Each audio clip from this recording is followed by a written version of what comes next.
Hey everyone, कैसे हैं आप सब। होप आप सभी अच्छे होंगे और आप देख रहे हैं सब जिट प्रो, that is GST, income tax and TDS and TCS updates.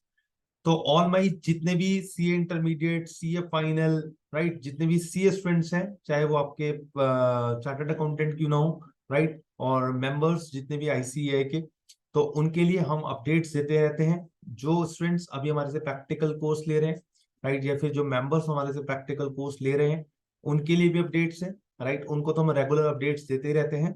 साथ ही साथ जो स्टूडेंट्स ने या फिर मेंबर्स ने अब हमारे से प्रैक्टिकल कोर्स नहीं लिया है, उनके लिए भी अपडेट्स हैं। अब रेगुलर अपडेट्स आपको इस चैनल पर मिलती रहेंगी, तो प्लीज इस चैनल को सब्सक्राइब, लाइक और शेयर कर दीजिएगा, ताकि आपको इमीडिएटली आपको एक नोटिफिकेशन मिल जाए। बेल आइकन जरूर प्रेस कर लें, ठीक है।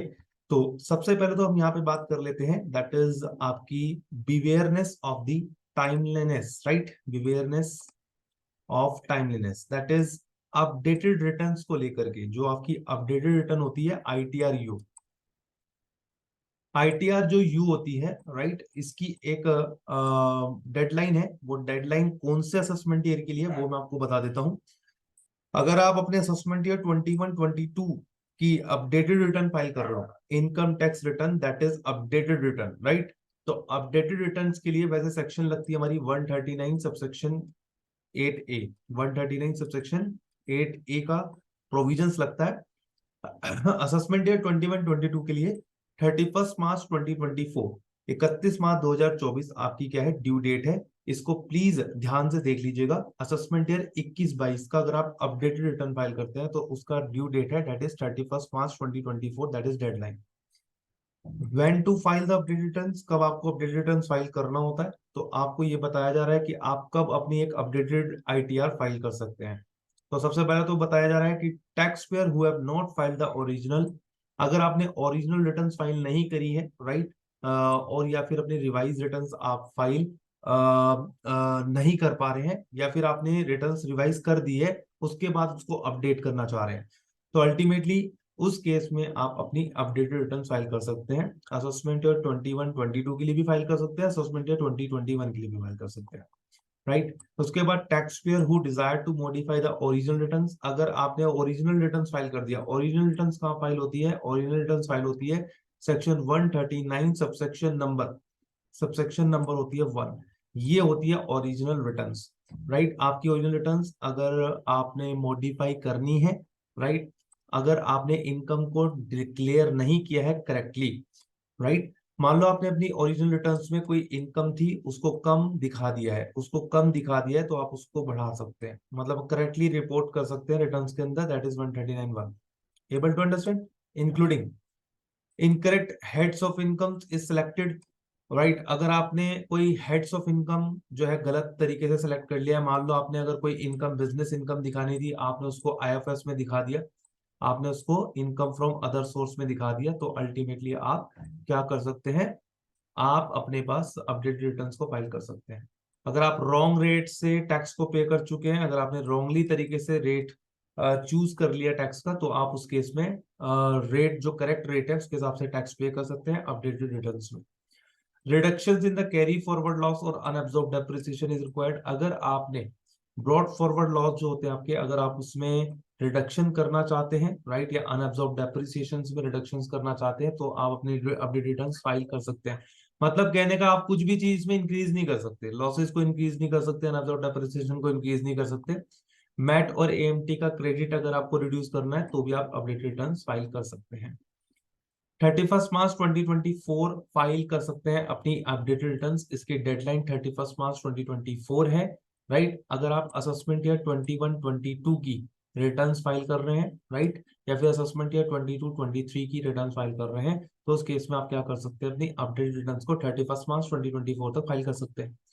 कितना एडिशनल इनकम टैक्स आपको पे करना होगा, अगर आप 21-22 की फाइल कर रहे हैं, तो उस केस में आपको 50% of aggregate of tax and interest payable as per the provision of section 140B subsection 3 of the income tax act, मतलब जितना भी तुम्हारा एग्रीगेट बनेगा टैक्स का, right, aggregation of tax interest दोनों चीजों को मिला करके उसका 50% आपको एडिशनल इनकम टैक्स पे करना होगा if you are filing the income tax updated returns for the assessment year 21-22। अगर आप असेसमेंट ईयर 22-23 की फाइल कर रहे हो तो 25% of the aggregate of tax and interest payable as per the provision of section 140B clause 3 of the income tax act करना पड़ेगा। बाकी अगर आपको और डिटेल्स में इसको देखना है कि हमारी अपडेट रिटर्न्स को प्रैक्टिकली कैसे फाइल किया जाता है और 139(8)A के प्रोविजंस क्या है, तो उसके लिए आप हमारा प्रैक्टिकल कोर्स ज्वाइन कर सकते हैं। उसके लिए आप हमारा प्रैक्टिकल कोर्स ज्वाइन कर सकते हैं, जो कि आपको लाइफ टाइम मिल जाएगा गूगल ड्राइव लिंक की फॉर्म में। ठीक है, तो ये तो हुआ पहला अपडेट। नाउ नेक्स्ट अपडेट क्या है? अपडेट तो नहीं है बट एक आपको ब्यूटी हमने दी है आपको, ईपीएफ, पीपीएफ और आपका जो होता है provident fund, voluntary provident funds, इन तीनों में डिफरेंसेस क्या होता है और कौन सा बेटर है इन्वेस्ट करने के लिए। बहुत सारे मेरे से स्टूडेंट्स पूछते रहते हैं जो हमारे प्रैक्टिकल कोर्स ले चुके हैं या फिर जो मेंबर्स हैं, वो पूछते रहते हैं सर ईपीएफ, पीपीएफ और वॉलंटरी प्रोविडेंट फंड्स में क्या डिफरेंसेस है, तो which one is better to invest. तो पहले पैरामीटर्स देख लेते हैं, उस पैरामीटर्स के बेस पर हम इसको डिसाइड कर लेंगे। देखिए पैरामीटर्स है हु कैन इन्वेस्ट, राइट, कौन इन्वेस्ट कर सकता है ईपीएफ में। तो देखो सैलरी या नॉन सैलरी क्लास, तो ईपीएफ में तो सैलरी या नॉन सैलरी क्लास जो होते हैं वो अपने पास इन्वेस्ट कर सकते हैं, जो सैलरीड एम्प्लॉइज होते हैं या फिर नॉन सैलरीड एम्प्लॉइज होते हैं इन्वेस्ट कर सकते हैं।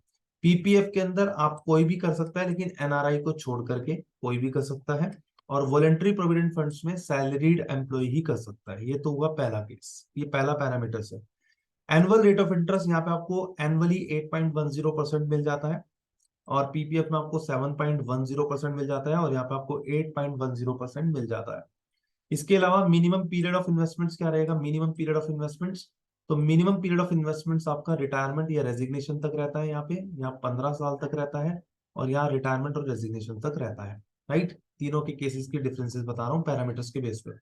इन्वेस्टमेंट्स की ड्यूरेशन की अगर मैं बात करता हूं, तो यहाँ पे जब भी रिटायरमेंट या रेजिग्नेशन, जो भी दोनों में क्या हो जाए, अर्लियर हो जाए, रिटायरमेंट या रेजिग्नेशन जिस दिन भी आप कर लें, जो भी जल्दी हो जाए, वो डेट आपकी इन्वेस्टमेंट्स की ड्यूरेशन रहती है। यहाँ पे 15 साल रहती है। यहाँ पे कोई एप्लीकेबिलिटी नहीं होती, क्योंकि ऑफ कोर्स है वॉलंटरी प्रोविडेंट फंड में आपकी खुद की मर्जी है वो, ठीक है ना।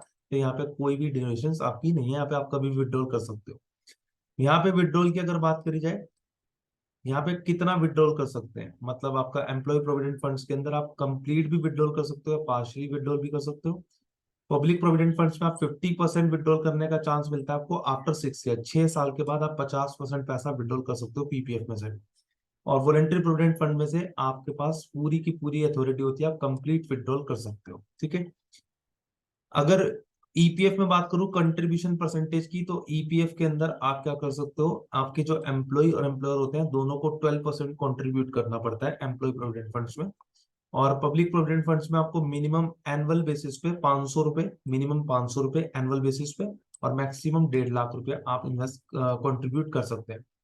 अगर वॉलंटरी प्रोविडेंट फंड्स के अंदर जाए तो सिर्फ एम्प्लॉइज ही मोर देन 12%, ये 12% होगा सैलरी का, एम्प्लॉय अपनी सैलरी का मोर देन 12% कॉन्ट्रीब्यूट करेगा वॉलंटरी प्रोविडेंट फंड्स के अंदर। अच्छा, टैक्सेशन वेरी इंपॉर्टेंट हो जाता है मैच्योरिटी रिटर्न्स पे। टैक्सेशन की बात करी जाए तो टैक्सेशन और मैच्योरिटी रिटर्न्स में टैक्स फ्री आपको मिलता है, that is your public provident fund ही सिर्फ टैक्स फ्री होता है, बाकी ये टैक्स फ्री नहीं होते। ठीक है, आपका ईपीएफ टैक्स फ्री नहीं होता, और VPF voluntary voluntary provident fund tax free नहीं होता। अच्छा, 1.5 लाख रुपए तक की एटीसी में आपको डिडक्शंस मिल जाती है। यहाँ पे extension beyond the maturity not applicable. अगर आप मैच्योरिटी से ऊपर जाकर के और एक्सटेंशन चाहते हो तो यहाँ पे नहीं मिलेगी, और ना ही यहाँ पे मिलेगी। सिर्फ आपको पब्लिक प्रोविडेंट फंड में मिलती है, वो भी 5 साल की एक्सटेंशन बियॉन्ड द मैच्योरिटी। ठीक है, और एटीसी में आपको अप टू 1.5 लाख रुपए तक की डिडक्शन आप ले सकते हो। तो बहुत सारे स्टूडेंट्स पूछ रहे थे कि दैट इज सर ईपीएफ और पीपीएफ और वीपीएफ के अंदर एक मेजर डिफरेंसेस क्या होता है, तो वो मैंने आपको बता दिया। ये 2 अपडेट्स मेजर मेरे को देनी थी। होपिंग सो आपको अच्छी लगी होगी, इंफॉर्मेटिव लगी होगी। ऐसी रोज अपडेट्स पाने के लिए चैनल को सब्सक्राइब, लाइक, शेयर करना मत भूलिएगा, बेल आइकन प्रेस कर लीजिएगा। और अगर आपको भी प्रैक्टिकल ट्रेनिंग कोर्स हमारा ज्वाइन करना है तो मैं आपको नंबर दे रहा हूँ 6397494860। This is my WhatsApp number, this is my personal number. You can text me, you can call me for the enrollment or details of the practical training course. Hoping so you found this video is very informative. Thanks a lot. Thanks for watching this video. God bless you.